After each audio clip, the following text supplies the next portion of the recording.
Rivadisana mapungo a SABC ubva pano Auckland Park, Johannesburg twi. Mapungo marwane nga chino chipinga care. It is very important that I provide the context to the SON statement and what my opinion is central and key to what has transpired.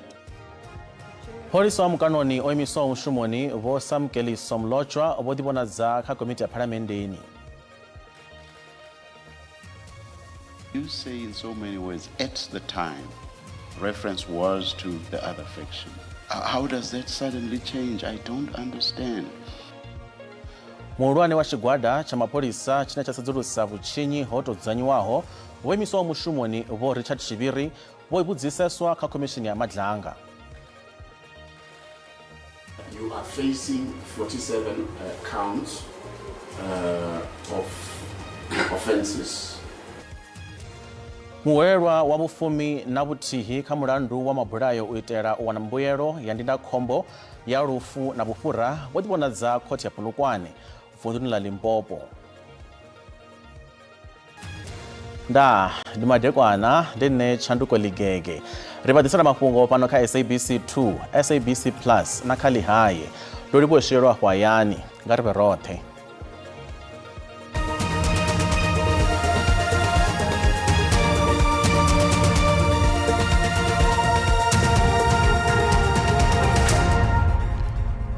Polisi wa mukanoni oimiso umushumoni Sergeant vo samkeli somlochwa vari mukomishnari wa rushaka wa mapolisa General Abofani Masemula vofaranga ndira yokhetheaho mukomishnari wa mapolisa KwaZulu-Natal Lieutenant General Bonhlanhla Mkwanazi vari vo Masemula voitana udzimbetshedza mavari ebo Mkwanazi vasoswa rwakhao henepo ka komiti ya parliamenteni vomlochwa vori vo Masemula votavanya ujia cheo ya usudzulisa mirado ya chigwada ine ya shuma ka vuchinyi hokhetheaho zvichikatela na Major General Bolisicha Sinona fedzi vabalelwa ujela vukando vo Mkwanazi na vofisiri vachishuma navo naho vomlochwa vovula mulandu wa utambudza. I would like to request that I be allowed to address the House before I proceed to start with my SON statement. It is very important that I provide the context to the SON statement and what my opinion is central and key to what has transpired in the events that occurred from November 2024 to current. Those events and incidences undermines our constitution, human rights, human dignity, and respect principles of international law as set out in the United Nations Charter on Torture. Honorable members, chairperson as the executive, those events cannot be allowed to go unpunished, as this undermines the cornerstone of our democracy. The blatant abuse, interference from powerful individuals, coupled with cover-up by the police officers at the highest level who we task with protecting society. Muulwane wa chigwada cha mapolisa china chasadzulusa vuchinyi hotodzanyiwaho voimiso umushumoni vo Richard Shibiri wobudziseswa uri ndi upiyo mumwe ane hapfi muthusa mukomishnari wa mapolisa wa rushaka voxedera kusivia votoda mutanzi khaye nga mulandu wa bulayo lavo Armand Swart une hakhoswaswarwa vane hapfi ndi murado wa chigwada cha varamabindu vane vakhotumanywa na zwiito zwa vwada vo Katiso KT Mulife. Izwi zofisirwa khagala kha vutanzi hazwo zwa ambiwa kha lutingo nga duva la vufumi rathi la ṅwedzi wa Nyendavhusiku vhukati ha vo Shibiri na Thanzi A zwine zwa fhambana na vutanzi he va vunekedza he khaho va hanedza lunji mafhungo o tahaho kha lutingo ulo. Vutanzi yo to rekhedwaho vhukati ha Thanzi A na muhulwane wa mapholisa voimiso ushuma Major General vo Richard Shibiri he vo Shibiri va kupfara va tshikuri va ku toda vhuṅwe vutanzi nga mulandu wa vo Armand Swart he vari Lieutenant General Sivia vo va tshi khou ṱoḓela vhaṅwe vhathu vo komishini yo ṱoḓa u ḓivhesesa uri avo vhaṅwe vhathu ndi vo nnyi. Vo Shibiri vo thoma va tshi khou ri ndi tshiṅwe tshigwada tsha mapholisa tshine tsha khou ṱumanywa na vo Sivia he va shanduka nga murahu vari va ku amba muta wavo Khatiso KT Molefe. I have difficulty understanding how that can, upon engagement in this commission yesterday, how that can suddenly change to the family. You say in so many words, at the time, reference was to the other faction. How does that suddenly change? I don't understand. Komishini i ḓo pfa zwezwo hu sa pfali uri muta wa Vho Molefe u ṱoḓa hani vhuṅwe vhuṱanzi ngauri Vho Molefe vho no ḓivhonadza khothe. If you're calling on the 16th of December, it's 10 days after his arrest. It's more than a week after, or just a week after his first appearance. The family know where he's been. He's already appeared in court. So it just seems to me, again, that it is implausible that that call on the 16th of December was this inquiry or a follow-up on this inquiry, because by then it should be a done deal. Everybody knows what the position is regarding Mr. Molefe. Musi vhuṱanzi vhu tshi khou sumbedzisa uri vha khou amba the big five, vho Shivhiri vho ḓo hanedza. So what is the primary reason that you are referring to them as a group of five? It can't just be because they have companies together.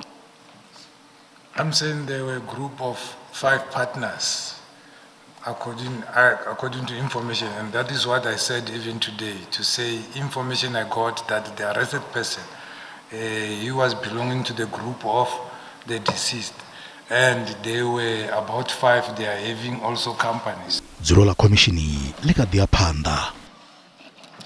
Muhwelelwa wa vhufumi na vhuthihi kha mulandu wa mabulayo u itela u wana mbuelo ya ndindakhombo ya lufu na vhufhura vho ḓivhonadza khothe ya Polokwane vunḓuni ḽa Limpopo. Mulandu wa Robert Shokane wo fhiriselwa kha ḓuvha ḽa vhu-25 u itela khumbelo ya beiḽi na u bvela phanḓa na tsedzuluso. Vho Shokane vho ḓivhonadza hafhu na vhaṅwe vhahwelelwa vhaṱanu na muthihi vhe vha farwa ino vhege vha khou ṱumanywa na mulandu wa pholisa wa kale Vho Rachel Kutumela wa u ṅwalisa vhathu kha ndindakhombo ya lufu vha kona u kuvhanganya masheleni a no fhira miḽioni dza 10. Muhumbulelwa Vho Robert Shokane ndi khaladzi muṱuku wa Vho Rachel Kutumela vhane vha vha vhone ntende kha mabulayo ane a kwama magavhelo a mbuelo dza ndindakhombo. Vho Rachel na murathu wavho khathihi na ṅwana wavho vha khou ḓo senga kha milandu fhaḽa khothe khulwane ya Polokwane hune ha pfi vho vhuyelwa nga rannda dza miḽioni dza 10. You are facing 47 counts of offences, which ranges from murder, money laundering, and other related offences in this matter. Khaladzi dza Vho Rachel Kutumela vhane vha vha Vho Thomas na William Shokane na mukala wavho khathihi na ṱhoho ya tshikolo Vho David Kutumela na muzwala wavho Vho Damaris Lepe hu tshi katelwa na maine Vho Benedicta Matavha na Vho Martha Ritters. Mulandu wavho u fhiriselwa phanḓa u ya kha ḽa 25 ḽa Ṱhafamuhwe. Accused, your case is therefore accordingly postponed to the 25th day of March 2026 for further investigation and possible bail application. Vahumbulelwa vhoṱhe kha mulandu uyu vhoṱhe vho valelwa thumbuni ya Lukhohe. Vhaṅwe vhadzulapo vha fhaḽa Diepkloof Soweto vho gwalabela vha Eskom hune vha khou gwa uri hu tou vhewa mutengo wa ṅwedzi nga ṅwedzi une wa nga lingana maḓana mararu fuṱhanu 350 rands uri vha kone u swikelela mbadelo dza muḓagasi. Vhadzulapo vha ri zwa mithara yo dzheniswaho uri vha renge muḓagasi zwi khou vha balela vhunga vhaṅwe vha sa shumi ngeno vhaṅwe vha tshi tshila nga masheleni a mundende. Vhadzulapo vha Diepkloof Soweto vho dzheniselaho mithara ya musalauno na avo vha sathu dzheniseliwaho vho gwalabela u ḓura muḓagasi na musi. We are now saying Eskom must stop this prepaid meter installation process until such a time that the conversation with NERSA has been completed, because it would be premature, at least from where we are seated, for Eskom to continue with that process whilst discussions are taking place. Ngenhlanhla thina abakafiki ngakithi. Kodwa njengoba si-attend ama-meeting, izikhala abantu abaza ama-meeting abafakelweyo siza the way bekhala ngakhona ngoba noma bekhala bathi nabafake umlilo we-100 rand noma we-200 awuthathi amalanga atheni mhlambe bathatha amalanga amabili lesithathu akusekho umhlakazi so mangabe emakhaya kunjalo abanye bakhala ukuthi abasebenzi baphila ngemali igrant amasmart intoni awasebenzeli it takes a lot from our pocket. If you consider that South Africa has the highest rate of unemployment, have you done audit in terms of housing? You'll find in the house how will it going to able to assist in terms of Zichezo raloba Eskom nabone bva mulomo. It's definitely not the first time that we are hearing the community of Soweto demanding the flat rate. I think over the times we have tried to address the issue of the flat rate. What is important to note is that Eskom does not determine the electricity tariffs alone. NERSA is the one who approves the tariffs, and once the tariffs have been approved, Eskom has to implement those tariffs. Also, the tariffs that have been approved, they're applicable throughout the country, so we cannot at this point approve the flat rate that the community is requesting. Abo vadzirapo vakhogwa uri vatotechelwa mutengo une walingana une vha ḓo badela nga ṅwedzi. Minister wa Mudagasi Vho Kgosiyentsho Ramokgopa vha ri zwa u tsimiwa ha mudagasi u itela u fhungudza ṱhoḓea nnzhi ya mudagasi nga tshifhinga tshithihi vhuponi ha KwaNdebele a zwi tsha ḓo vha hone. Vha ri khaedu iyo i ḓo tandululwa arali vhadzulapo vha tendela vha Eskom vha tshi dzhenisa mithara ya musalauno miḓini yavho. Vhorakontraka vhe vha tholiwa u dzhenisa iyo mithara vho pandelwa nga vhadzulapo. Vhadzulapo vha ri vho ḓiimisela u shumisana na vhorakontraka avho arali khaedu ya mudagasi vhuponi havho i tshi ḓo ṱavhanya u tandululwa. Minista wa mudagasi Vho Kgosiyentsho Ramokgopa vha kha fulo ḽa u lwa na zwa u ṱumiwa mudagasi nga nnḓa ha mulayo vhuponi havho hu tshi ḓivhea sa KwaNdebele vunḓuni ḽa Mpumalanga. Vha ri tshelede ine khamphani ya mudagasi ya Eskom ya khou kolodiwa nga vhadzulapo mona na shango i paḓa biḽioni dza ḓana. Mara gape re a tseba gore go na le batho ba o patela ba o reka motlakase kgwedi ka kgwedi. Ba o tlhompha mmušo le ba sena sa bona bonnyane ba bo tshwereng ba ya ba reka motlakase. Mara e load reduction e tla a e kgetholle gore wena Ramokgopa o patele ko tšela mabona. Minista vho itela khwelelo vhadzulapo uri arali vha nga tenda ha dzheniswa zwibogisi zwiswa zwa musalauno zwa mudagasi kana smart meters khaedu ya u khauwa ha mudagasi i nga fheliswa. Re lokisha bothata be re tsentšha di-smart meters. Vhadzulapo vho ṱahisa vhupfiwa ho fhambananaho. Challenge ya rena assurance ke gore ra botšiša gore ge le tšhentšha di-meter box reduction ya fela na ba re no re sa ilo assessa after ra re no rena a re na problem ya mabox re na le problem ya reduction. Omunye ukhansela besikhuluma naye la wathi mina kimi bawafakile ama-smart meter mara igezi sakhamba manje ngibani ufanele simthembe nakunjalo.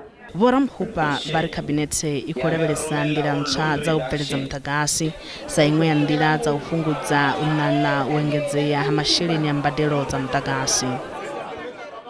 Zwa zwino ri livha kha vhupfiwa ha vhaṱaleli nga tshilo tsha uri vha Eskom vha tou vha tetshela mutengo muthihi nga ṅwedzi une vha nga kona u badela hu si mutengo wo fhambananaho. Vhupfiwa vhu tevhelaho ndi ya vhaṱaleli a si a SABC. Nṋe u ya nga nṋe ndi vhona unga hayo maitele a nga thusa. Tenda na vhone vha Eskom musi vha tshi vhea mbadelo idzo vha sedza vhushayi vhune ra vha khaho.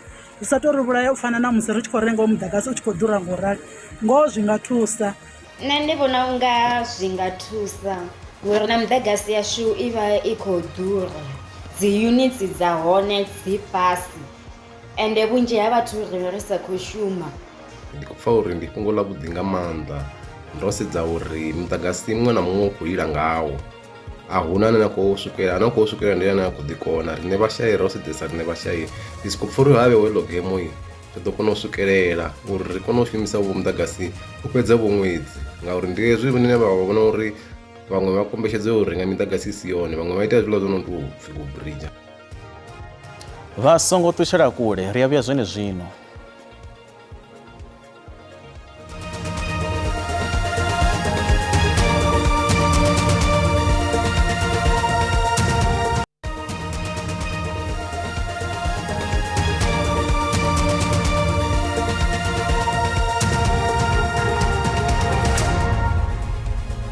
Rapatanganedza pano kha SABC2, SABC Plus na khali hai ngarivele panda. Tsengo ya mulandu wa bulasini ya Phalaphala yopirisira phanda uya kha musumbuluwo pala khothe ya Modimolle funduni la Limpopo. Randani raliphaswa oba eni po khothe namusi.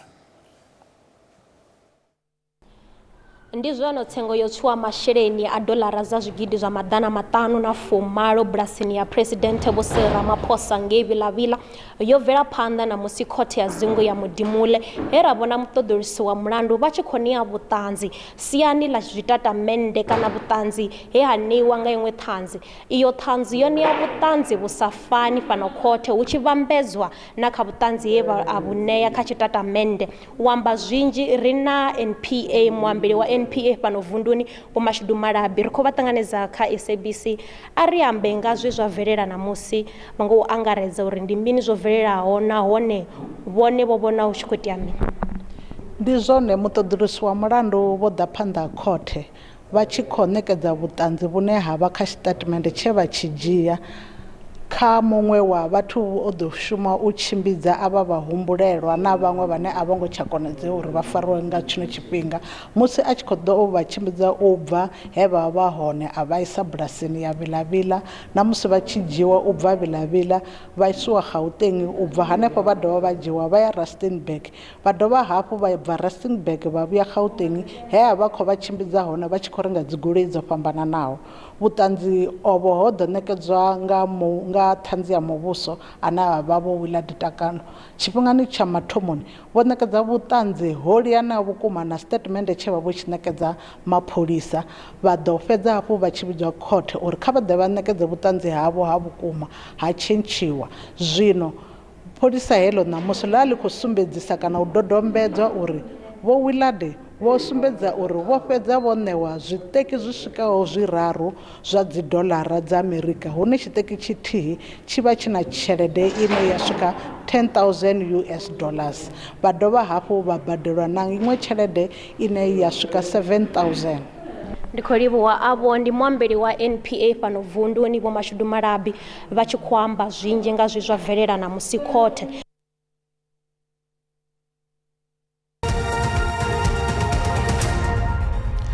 Zwa zwino ri vhaḓisela mafhungo a zwa ikonomi hune zwi tshi tevhela khakhathi dza vhukati ha Iran na Amerika randa yo shaya nungo musi i tshi vhambedzwa na maṅwe masheleni mahulwane a ḽifhasi.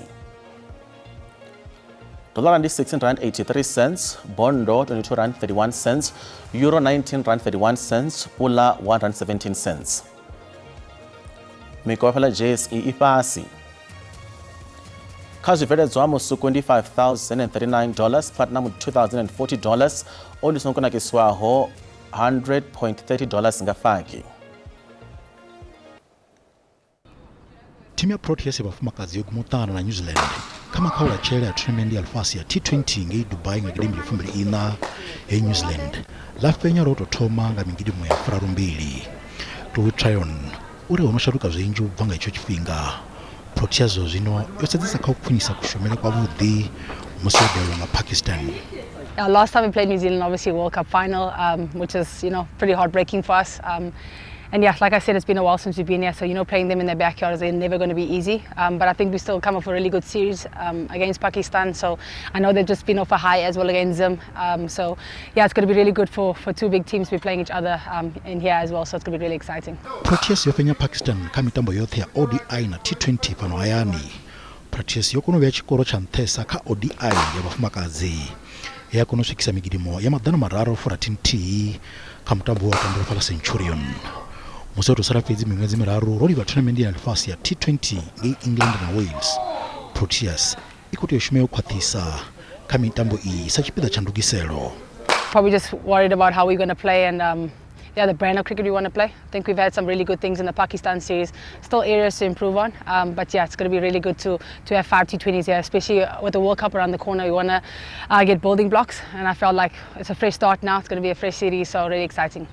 Mutambo uyu utakuwa phanḓa awara ya vhuna na madautshe tshifhinga tsha funo hayani hune watu wa mutambo wa u rengela mutambo wa dzitshaka wa T20 vhukati ya Proteas ya vhanna na New Zealand. Mafhungo gumanefa mutsho wa tevhela zwene zwino apa mafhelo a vhege a nṱhesa o andaho sipatu tshedzo. Ndaa.